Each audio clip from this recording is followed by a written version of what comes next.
اوس خبره دلته دا راغله روح المانی وی اصل کې دا خبره اوس به روح المانی نه نقل کو. روح المانی وی چې بعضې علما د اهل تناسخ یو عقیده د طالبانو د تناسخ عقیده دا په هند کې ډېره ده، په هندوانو کې دوی داسې ویلې طالبانو ورونو د تناسخ په عقیده کې د تناسخ د عقیدې مسله داسې وه.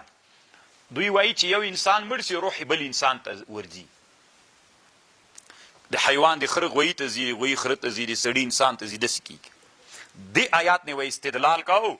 وما من دابة في الأرض ولا طائر يطير بجناحيه إلا أمم أمثالكم إلا أمم أمثالكم. طالبانو دا أمم أمثالكم څه ده؟ وی دې نه داسې معلومیږي چې دوی د تاسې مثل بالفعل نه دي. کله حیوانات د موږ بالفعل مثل دي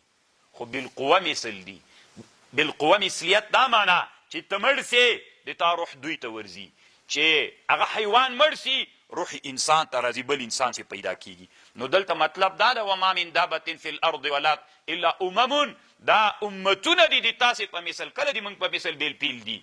بالقوه دي. طالبان څوک دي؟ نه پوه نه شوئ تاسې طالبانو ورونه، نه یې پوه طالبانو. زه پوه یم چې تاسې نه یې پوه. ځکه سقراط وایي چې زه کله شاګردانو ته سبق وایم وی زه په دې پوهېږم چې پوه سول او په دې هم پوهېږم چې پوه نه سول. نو طالبانو زه به م وایم چې تاسې پوه سئ زه پوهېږم، او چې په دې پوه سم چې نه یې پوه یم پوهېږم. طالبانو ورونو پوه نه یې خبره واورئ. د خره کې چې روح وي، مثلا غوا او وزه او پسه دې کې روح وي، دا طالبانو دا روح د موږ په مثل کله ده؟ الله قرآن کې وي وما من دابة الا امم امثالکم، امتون دي تاسې په مثل. بالفعل کله دي؟ نه دي. روح ګوره د موږ روح ګوره نه دي طالبانو، خو بالقوه دي. هماغه خر و غویی چې مړ سي د هغې روح چا ته راځي؟ انسانانو ته راځي. د تناسخ عقیدې ولي بیا چې انسان کې هغه روح نه نوته، بل انسان پیدا کېد هغه کې هغه روح نه نوته، بیا هغه روح د چا و؟ د خره و، د وزې و، د غوا و، چا کې نه نوت؟ اوس څوک تېر جوړ سو؟ نو اصل کې وزه وه وما من دابة في الارض ولا طائر يطير الا امم امثالكم بالقوه. داسې مطلب د طالبانو. علامه شهاب الدین آلوسی وایي ولا يخفى انه دلیل کاسد على مذهب فاسد. دا یو دلیل کاسد ده او په مذهب فاسد باندې بنا ده. دا ټول دروغ دي. طالبانو د تناسخ عقیدې ته مو الله عز وجل وهڅوه. طالبانو دا تاسې چې فکر کوئ چې دا علم کې لګیا یو، تر اوسه طالبانو لرې پاتې لکه دریاب ته چې سړی اراده لري چې ګودر ته ورسي، نو لرې روان دی وي زه ګودر سره ناست یم. ګودر سره بیخي ناست نه یي طالبانو، سیند ته لا نه یې رسېدلي، دریاب خو څه کوئ؟ دومره ډېر علوم پاتې دي. نو الله عز وجل مو علما کا مونږ کله طالبانو چې د مونږ د هغه خلافت تېر سوی ده څه ورته وایي د محمود ابن سبکتګین الغزنوي، د طالبانو چې کله دی دلته په غزني کې سلطنت و خلافت درلود، نو هلته په خلافت کې داسې نادرې وې طالبانو ورونو. د 40 علما ځان سره راجمع کړل. هغه علما چې په دې ټوله خطه کې هغسې علما نه ول. طالبانو یو شاعرو فردوسي ورته ویلې په ادبیاتو کې داسې خطرناکه سړی تېر سوی چې لم تکتحل عین الزمان بثانیه، د زمانې سترګه به په دویم داسې سړي باندې بیا توره نه سي. داسې نادر سړی دلته په غزني کې درلوده. اوس هم د یو کتاب لري شاهنامه فردوسي ورته وایي، اصل کې فارسي نه بیا عربي ته ترجمه سوې ده. په بلاغت و فصاحت و په بادشاهي کې یو عجیب او نادر کتاب ده. د تاریخ طالبانو یو چا جوړ کړی ما سره سته، علامه عبدالجبار العتبي نومیږي. عبدالجبار العتبي یو کتاب جوړ کړی تاریخ الیمینی ورته وایي. تاریخ الیمینی د هغه ته به یمین الدولت ویلې، محمود غزنوي ته یمین الدولت، نو ځکه وایي تاریخ الیمینی. دا طالبانو داسې نادر تاریخ د ما سره شته چې د چا ښه بلاغت و فصاحت زده نه وي، مختصر یې زده نه وي، د کتاب باندې پوهېږي نه. تاریخ طالبانو لکه مختصر داسې کتاب نادر کتاب ده. تاسې به نه یې اورېدلي چې په تاریخ باندې شرحه. دلته طالبانو دا تاریخ د بیرته په همده باندې شرح ایسته. هېڅ سړي ته عبدالجبار العتبي وایي. افغانانو الله دې تاسې په حال رحم وکړي، ګردیزیانو، پکتیاوالو، غزنویانو، لوګریانو، تاسې چې تاریخ ګورئ خپل د دغه کتاب نه به وینئ. تاسې به چې قلعه د ګردیز بلیسار د دې بحث چې کوئ، تاریخ کې پیدا کوئ دی به درښیي داسې چې شی کړي نو غر کې ګرځېدلی که نه ټول عمر جنګ و درب و دروب کې م وخت تېر کړی ده علم ته اوس راغلی یی راکشکاږو مو چې د خدای په خاطر ولا کمی به ګټه درته وکړي دا راسره ومنه دی وی والله که زه پرېږدم دا د ما د پلارو د نیکه علوم دي وایې نو بله ورځ ته چې زر کله مخته لاړ سي هېڅ شي به دې په تاریخ کې پاتې نه وي ستا د موږ په تاریخ کې څه هېڅ شي م نه دي لیکلي دا عبدالجبار العتبي دې طالبانو یو بل سړی را پیدا که محمود غزنوي رحمه الله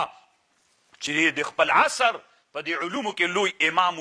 علامه ابوریحان البیروني الخوارزمي بیخي ډېره لویه معما تېره سوې طالبانو دا سړی په فلکیاتو په علومو د فلکیاتو کې په دې نورو علومو کې د یو کتاب جوړ کړی تحقیق ما للهند ما سره شته طالبانو دا کتاب تحقیق ما للهند دومره ښه کتاب د په تناسخ باندې بحث کوي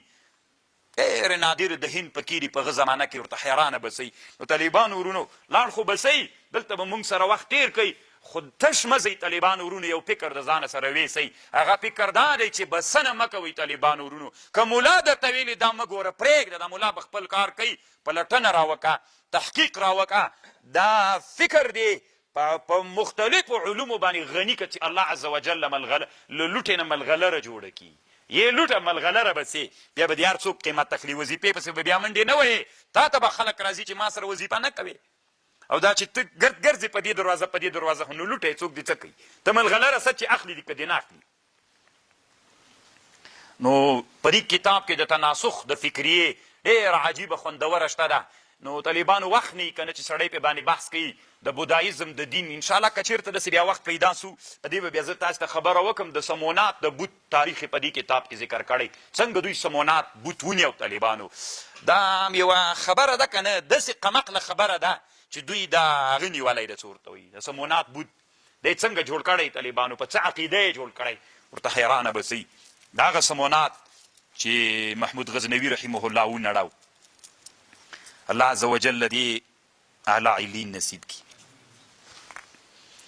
نو طالبانو ورونو اوس راځئ دې ته د تناسخ عقیده خو لاړله اوس طالبانو راځئ دې ته محمود غزنوي طالبانو یو تاسو طالبانو څوک په چمنو کوټه کې بلد یئ د پاکستان د افغانستان د بولدک نه چې اوړي نو چې چمن ته واوړي یو غټ غر راځي دا غر څه نومیږي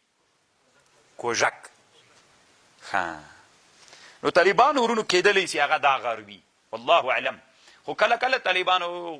غوزک په نامه یادیږي طالبانو غوزک عبدالجبار العتبي او علامه اسماعیل ابن کثیر الدمشقي الشافعي او الکامل ابن الاثیر کې دا د کوزک په نامه یادیږي غوزک په نامه باندې نو یو خدا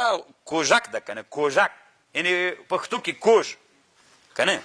دا طالبانو غوزک دا داسې د لمغاناتو کې یادوي طالبانو دا لغمان نه د طالبانو دا لغمان نه د لمغان د طالبانو اصل کې لمغانات جمع علما ذکر کوي دا لمغانات لا فتح سوي نه ول دا محمود غزنوي پلار فتح کړي طالبانو په لمغاناتو کې د بودایزم د دین لوی معبدونه ول دا